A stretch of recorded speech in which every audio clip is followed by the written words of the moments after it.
Hello my dear students, welcome to computer science class. Let us continue with our chapter, that is Introduction to C++. So in our previous video we have started with the topic that is precedence of operators or the hierarchy of operators.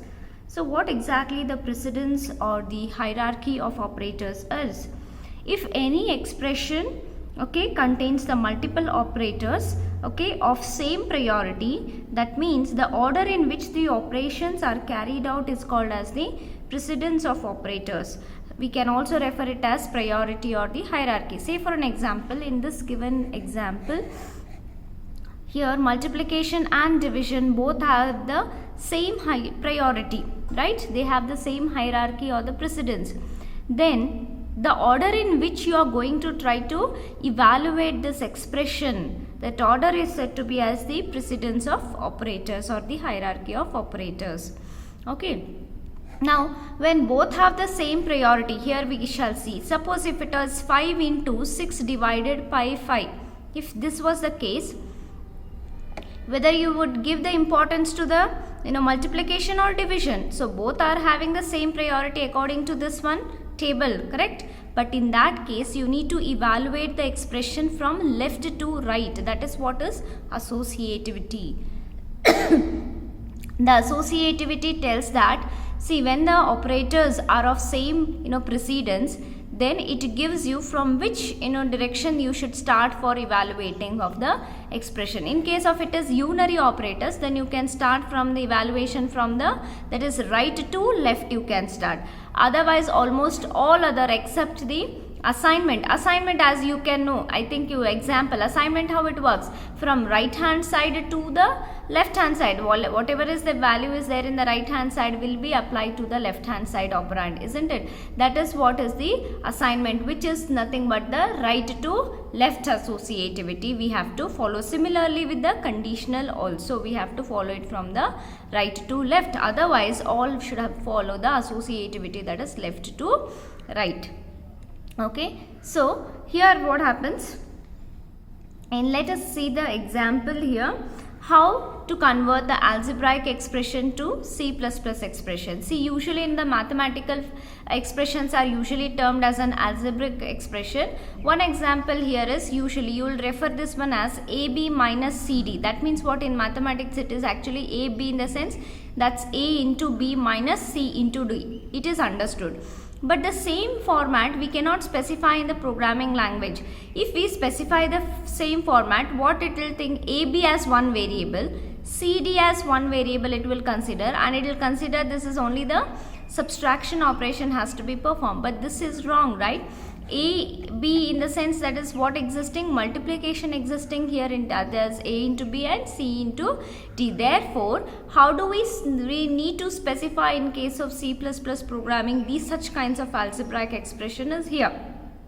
Okay, that is A into B minus C into D. This is how we need to split and write in case of the programming language. Otherwise the compiler cannot understand. Instead it will refer this as one variable and this as the one variable name it will refer. Children, moving on to the second example here. How do we express this algebraic expression? Okay, it is to find out the root, right? Positive and the negative root. So x1 it is here. x1, how do I write here? Minus b as it is, plus first we shall write it for positive root, so plus as it is. Instead of writing this in a symbol of square root, we need to have the function known as sqrt. It's a built-in function, mathematical function it is, and the math.h library function. So we shall represent it with a sqrt, that is square root of, we cannot write here like b square. Compiler cannot understand what b square is. So instead we need to split and write it as b into b. So this one is same as this. So 4 into a into c. Then this is one bracket, because b square minus 4ac, this is inner bracket I'll consider, and this is what, whole divided by 2a. Therefore the one whole bracket, okay, whole divided by 2a, how do I represent that is 2 into a. So this is how you need to express the given algebraic expression in the form of C++ expression. Everything you need to split up and write. Similarly with the minus also, it is very much similar. Here is minus b minus square root of, that is b square. How do I write? B into b minus 4ac, the whole divided by 2 into a. So this is just an example to convert algebraic expression to C++ expression. So but you should know how to write. This is not the one which was been much asked in the examination, but still we should have we should know like how to express the algebraic expression in the C++ expression. Moving on to the next topic, that is the type conversion. What is type conversion? Type conversion is nothing but an expression of a given type, okay, given data type into converting that into the another data type is known as typecasting or the type conversion. But before I start with the explanation, let me give an example to you. Suppose in case of if we are solving any problems, okay, if two quantities are in terms of centimeters, and if one quantity is in terms of centimeter, the other one quantity is in terms of meters, can you do the calculations with those two quantities? No. What you have to do, either you have to convert both into the centimeters, either you have to convert both in terms of the meters you need to convert, and then you can start doing the calculations. Similarly, in case of C++ programming also, what happens is, if we are able to convert one data type to another data type, then I can refer it as a typecasting, or I can even refer it as a type conversion. Say for an example, we have the different data types like integer, right? We have float, we have double, but here we have short int. Short int, let me explain this one with an chart, this one. So already we are familiar with this chart, okay. Short int, remember short int is nothing but, short is a name for the short integer type whose size is 2 bytes here, and in terms of bits it is 16 bits, and the range of the value is minus 32,000 to plus 32,000 we have. And again we have the unsigned short we are having. Unsigned means what? Representing all the positive numbers, right? Okay, an integer number without any minus sign, its size is also 2 bytes, and in terms of bits it is 16 bits. And here you look at this, minus 32,000 plus 32 is normal short int, but since the unsigned we are using, it is only used to represent the positive numbers, therefore it has become what? 0 to 65,535. That means it has double the range. So this is what in a unsigned short integer it is. Yes, student. Next, similarly we have, that is the signed short. Signed short in the sense what? Representing both in terms of positive and negative values, an integer number with the minus sign, okay. Here it is not 4 bytes, it is actually 2 bytes only, 16 bits, by mistakenly they have given it, and the range remains same as it is here, minus 32,768 to plus 32,767, and then we have integer. Therefore what I am trying to say is, the short int is the first one, the smallest, then we have the basic integer.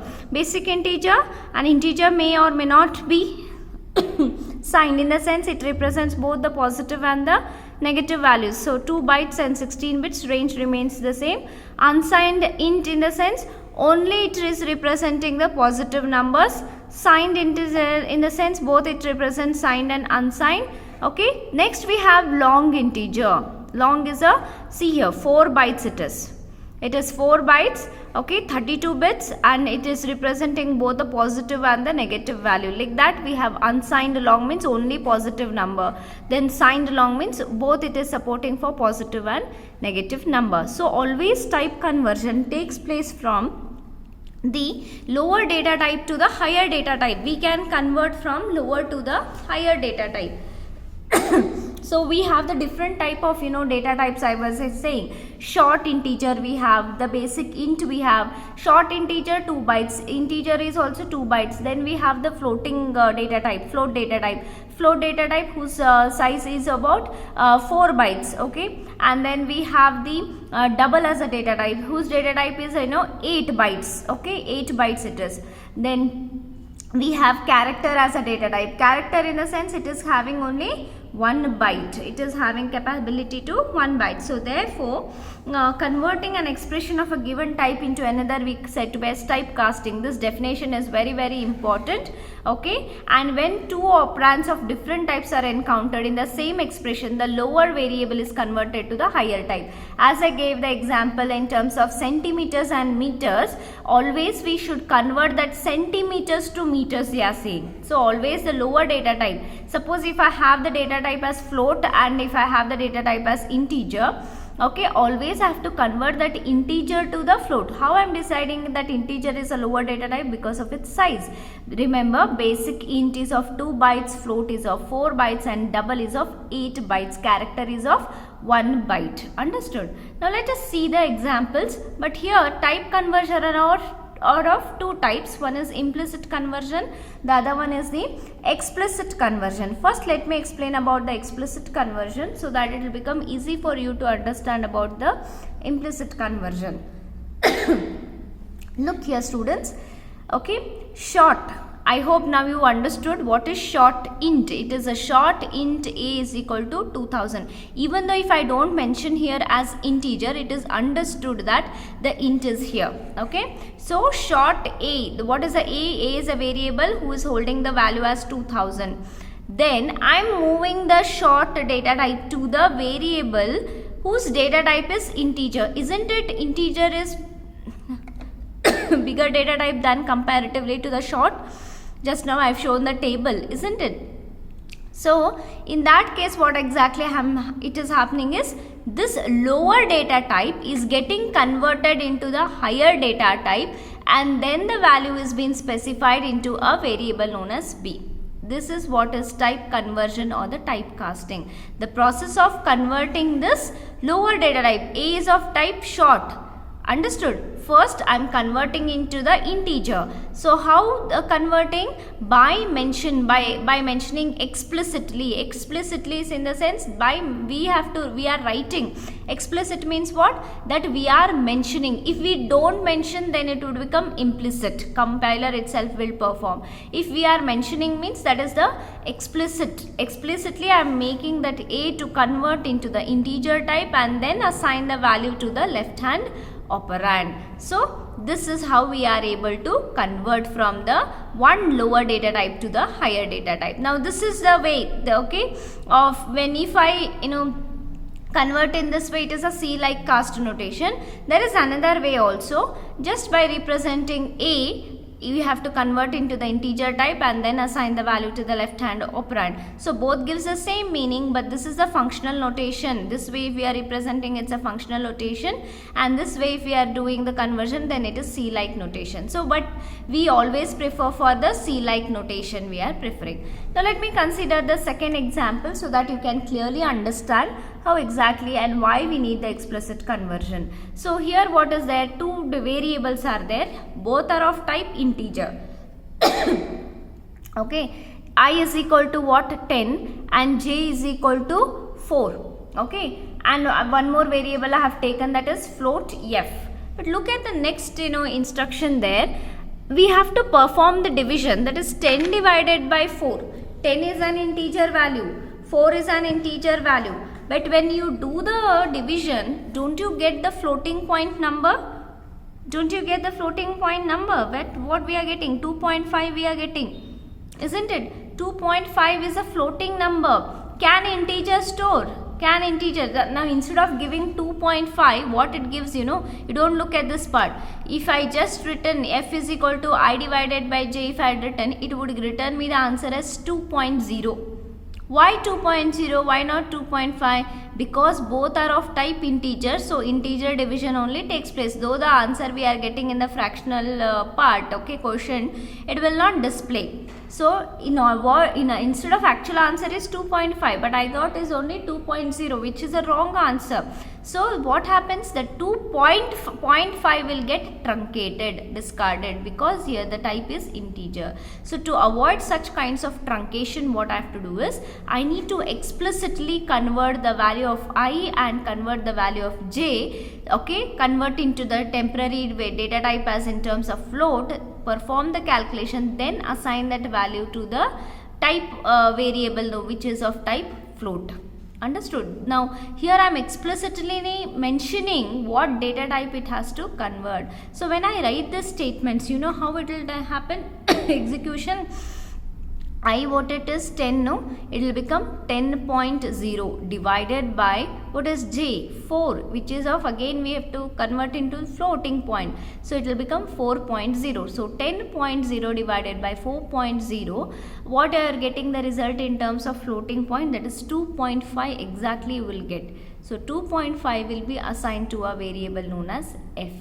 So this we are explicitly mentioning what data type it has to get converted. That is what is explicit conversion. Similarly, we have one more example here. We have taken float a, okay, and then int x is equal to 6, y is equals to 4. When division takes place, x divided by 4, 6 divided by 4 when division takes place, what answer I should get? Actually 1.5, but instead both are of type integer. What answer the a will get? A will get 1.0. A will get 1.0. So to avoid that truncation, I need to explicitly convert this x to the floating point data type, y also to the floating point data type. So 6.0 divided by 4.0. Therefore, the value of the a will be 1.5. So we are explicitly mentioning what data type this operand should get converted. So this process is nothing but the explicit conversion. What you are trying to do, you are trying to convert the lower data type, which was actually integer, to the higher data type, that is in terms of floating you are trying to convert. Therefore, this process is said to be as typecasting or the type conversion. I hope you are able to understand. Now let us come back to the definition here. What it says, explicit conversion will be performed by the user as his need. Why we are telling that it will be performed by the user? Because we are explicitly mentioning what data type it is there. We have to write here explicitly. Compiler will not understand automatically. When you write like this, this is what if we are writing, the answer what we get is 1.0, which is a wrong answer we will get. Instead, the user has to mention initially only what x and value has to be converted. Okay, therefore explicit conversions will be always performed by the user. Now here it actually temporarily changes the variable data type from its declared data type. Actually x and y are both are of type integer. For the time being, for the calculation purpose, x and y are being completely converted into the floating point, so made it as 6.0 divided by 4.0. So therefore it may be noted that here the casting can only be done on the right hand side of the assignment operator. Now this is what is casting. Conversion always done at the right hand side of this assignment operator. Understood? So whatever is there, do the conversion at the right hand side, then appropriately you need to assign it to the left hand side operand. So this was all about the explicit conversion. Coming back to the implicit conversion here, in case of implicit conversion, there is no any user intervention. Compiler itself it will do the conversion. You need not to bother at all in case of the implicit conversion. So let us come here, see here. What exactly happened is, float double data type is size is 8 bytes. Okay, integer b is equal to 5, float c is equal to 8.5. Now what it is, a is a type what? Double, and it is a fractional number it should hold. What is the value of b? B is 5, c is 8.5. Can integer and float do the calculations together? No, right? Can integer and floating point can do the calculations together? No. Okay, so what I do, I'll temporarily convert, that is b value, into the floating point. So compiler itself will do, you need not to bother at all. Compiler itself, instead of writing 5 into 8.5, it will give as 5.0 into 8.5. Therefore the overall answer of a will be 42.5. I hope you are able to understand. Implicit conversions are usually done by the compiler itself. Okay, then coming back to the second program, A is equal to 2000 we have, int B is B. Okay, now short is a smaller data type, int is a higher data type. So automatically the value of A is being moved into the value of the variable called as B, wherein B is the higher data type, A is the smaller data type. So we need not to explicitly mention anything what has to be done. So automatically the compiler will convert from the lower data type to the higher data type. Therefore the value of B will become 2000. One more example of implicit conversion. What happens here? We have int. Okay, int, variable name is big. Instead of A, okay, I've taken it as big, and such a big number the variable B is holding. Variable big is holding. We have another variable known as short int. Okay, we have the variable short int, but the variable name here is small. Whatever is there in the big, the same value is being moved into the small, but the data type is short int, not as the int. Therefore what I am trying to do, I am trying to convert the higher data type to the lower data type. When I try to do this, obviously there will be truncation of data. Truncation of the data means part of the number will be completely discarded. Okay, so compiler gives the warning. So conversion will happen, but at the same time truncation of the number will be there, no? So in that case compiler will automatically give then warning about the truncation, because what we are trying to put, we are trying to put the bigger number into the smaller data type number, which may lose the part of the number. Therefore explicit conversion is very necessary. Understood? So this was all about the implicit and explicit conversion. You should only remember in terms of implicit conversion that there is a implicit conversion will be completely done by the compiler itself without any intervention. Okay, so they do not need any kind of operator. But what happens in case of explicit here, actually we need to explicitly mention. Okay, conversion will be done by the user itself. Here compiler will not do, and it is temporarily changes the versatile data type from its declared data type to a new one. Okay, so here it may be noted that all the time we need to explicitly mention which is the operator, which type of the data type it has to convert. So this was all about the implicit and the explicit conversion. Coming back to the next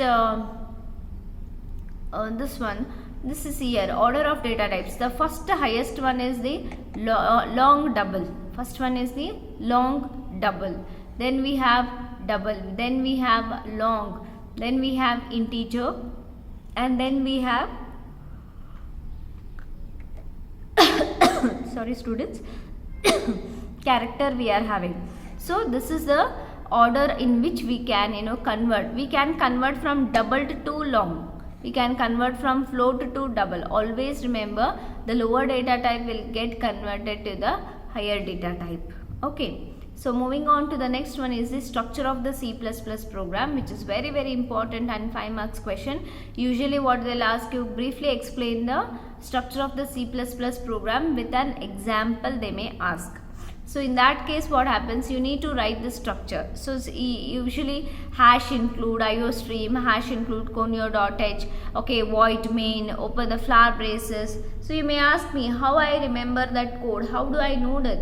Because I know the structure of the C++ program, how the program actually begins, where it should end, when the flower bracket should be open.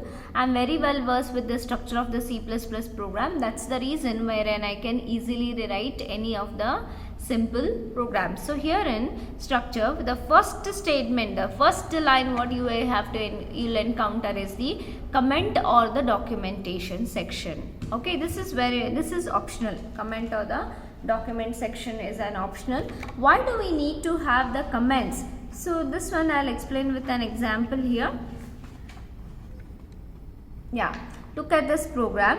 It is a program to find the area and the circumference of a circle. Suppose if I had not written this particular sentence, Some may understand what program I have written, some may not have any idea of what program I have written. So these comments actually, section will allow you to write the comments about what each statement is doing. That means it tells that what exactly this program is written for. So the comments can be added at the end of each statement also you can add, okay, and these comments will never be executed by the compiler.